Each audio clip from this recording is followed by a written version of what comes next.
Zack baru bangun temukan dunia yang anehnya sunyi. Dia langsung jalan ke PT. Tapi di jalan juga sangat aneh.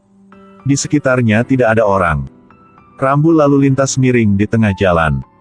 Ploternya masih berjalan. Ketika Zack merasa aneh, ada kapal tanker minyak yang menghalangi jalan. Untungnya, Zack bereaksi tepat waktu. Ketika dia melewati sebuah gedung, dia mendengar suara yang sangat keras datang dari dalam. Zack berhenti ingin masuk ke dalam untuk melihatnya. Tapi ketika ketuk pintu tidak ada yang jawab. Dia pecahkan pintu dan masuk ke dalam. Baru masuk ke dalam sudah melihat makanan yang tersisa. Angkat selimut untuk melihat. Masih ada rasa hangat. Pemilik rumah seperti baru menghilang begitu saja. Zack agak kebingungan, semua orang udah pergi kemana. Dia bawa mobil masuk ke dalam kota.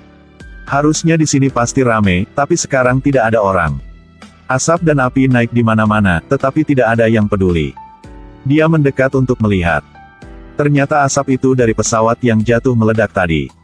Zack merasa semakin aneh. Jadi dia pergi ke perusahaan. Dia mencoba kontak ke kantor di negara lain, tapi tidak ada yang angkat teleponnya. Sekarang dia baru sadar jika dunia ini hanya tersisa dia saja. Jika ingin mengklarifikasi sesuatu, harus mulai dari laboratorium. Pintu dibuka, Zack masuk ke dalam memeriksa rekan kantor dia. Rekannya tersengat listrik sampai mati. Tiba-tiba monyet itu bergerak. Mulai perangkat anti pencurian. Semua pintu ditutup. Zack dikunci dalam ruangan itu. Menemukan besi solder dalam gudang. Dia menyalakan api terus taruh di samping. Lalu buka gas, dan langsung cari tempat aman. Ledakan keras terjadi. Lab meledak besar, membuat satu lubang. Dia berhasil lolos keluar. Lalu Zack pergi ke stasiun radio. Rekam klip audio untuk menemukan seseorang. Lalu mainkan berulang-ulang selama 24 jam. Lalu tinggalkan alamat dia di banner iklan. Berharap masih ada orang hidup dan akan melihatnya. Di hari-hari berikut, dia mengemudi mobil polisi keliling. Kemudian membuat kebisingan di malam hari untuk mendapatkan perhatian orang. Tapi sudah puluhan hari tidak ada seorang pun muncul. Zack akhirnya menyerah untuk mencari orang. Jadi dia mulai lepaskan diri. Dia pindah ke rumah gede.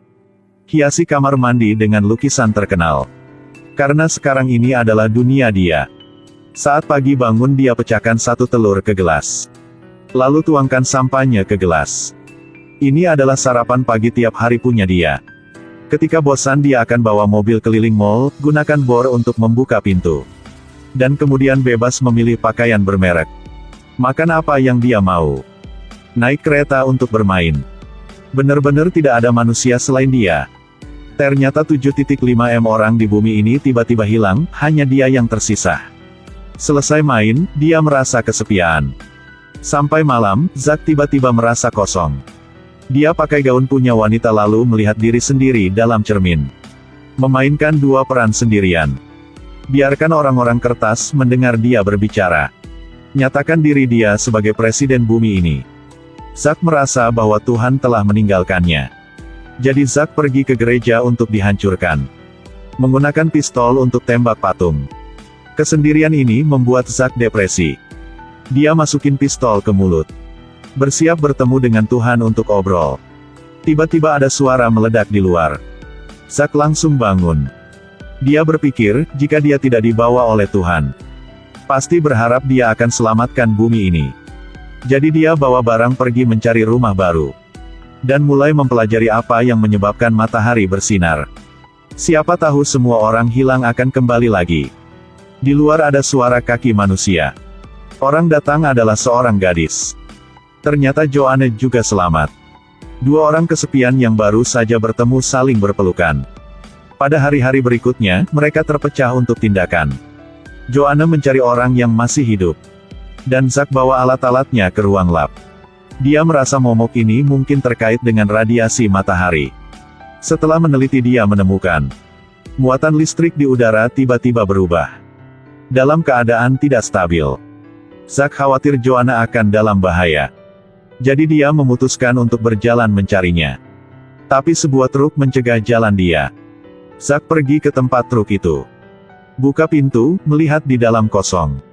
Tiba-tiba ada orang muncul. Seorang pria bertopeng mengarahkan pistol ke Zack. Ternyata api juga selamat. Mereka baru ketemu langsung peluk. Duduk di depan api, 3 orang cerita apa yang terjadi sebelum bencana. Api sedang ditenggelamkan oleh musuh. Cahaya merah menyala dan dia bangun.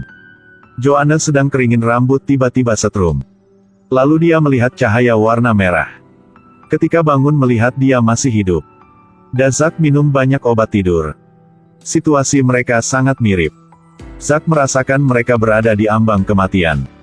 Jadi keberuntungan tidak hilang. Pada saat matahari muncul berubah. Bencana datang, bumi kehilangan gravitasi. Mereka sebelum masih barengan. Sekarang disedot ke tempat lain. Beberapa detik kemudian gravitasi kembali normal. Ternyata tempat kerja Zack menghasilkan banyak muatan listrik di udara. Untuk mengganti SPBU. Isi bahan bakar buat pesawat. Tetapi secara tidak sengaja mempengaruhi matahari jadi menciptakan bencana ini. Tapi kali ini matahari bergetar hebat. Zack kira bencana akan segera terjadi. Api bilang, bencana karena jaringan listrik. Lebih baik sekarang kita hancurkan stasiun penelitian itu. Zack dan Joanna mendengar itu juga setuju. Mereka siapkan sebuah truk dengan penuh bubuk mesiu, bersiap untuk hancurkan tempat itu. Zack melihat api dan John sedang berbicara dengan bahagia. Dia mulai cemburu. Jelas dia yang kenal Joanna duluan. Kenapa Joanna memilih orang itu? Jadi Zack berubah pikiran. Malam itu 3 orang mendekati tempat itu. Pada saat ini, peringatan di mobil tiba-tiba berbunyi. Ternyata radiasi di sini sangat kuat. Kalau terus berjalan, semua bahan di mobil akan meledak. Mereka hanya bisa berjalan kaki ke sana untuk periksa. Melihat di situ masih beroperasi normal. Zack memutuskan untuk perbaiki mobil. Pasang remote control untuk membiarkan mobil pergi ke stasiun penelitian dengan sendirinya. Joanna menyarankan tindakan bersama, tapi Zack menolak. Dia hanya bisa balik sama api. 2 orang yang bersebelahan saling jatuh cinta. Hubungan seks langsung di situ.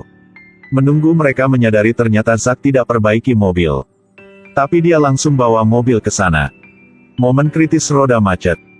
Zack menekan tombol untuk meledak di tempat. Menghancurkan stasiun penelitian. Cahaya warna merah muncul kembali. Setelah ada suara meledak, Zack bangun. Di sini adalah pantai. Ada juga Saturnus di kejauhan. Ternyata meledakkan stasiun penelitian tidak bisa mencegah bencana. Sebaliknya, itu juga membuat Zack terjebak dalam kondisi sekarat. Sehingga terhindar dari malapetaka. Dikirim ke planet lain. Mungkin dia sudah tahu dari awal. Bencana ini tidak bisa dihentikan. Tapi cara menghindari bencana adalah dengan memasuki keadaan mati lagi. Jadi dia biarkan api dan Joanna berdua. Ada banyak orang berpikir ketika dia memulai sakelar itu sudah mati. Pemandangan yang muncul di pantai hanyalah kilas balik. Apa yang kau pikirkan? Jika di dunia ini hanya kau yang masih hidup, apa yang dilakukannya? Mohon tinggalkan komentar di bawahnya.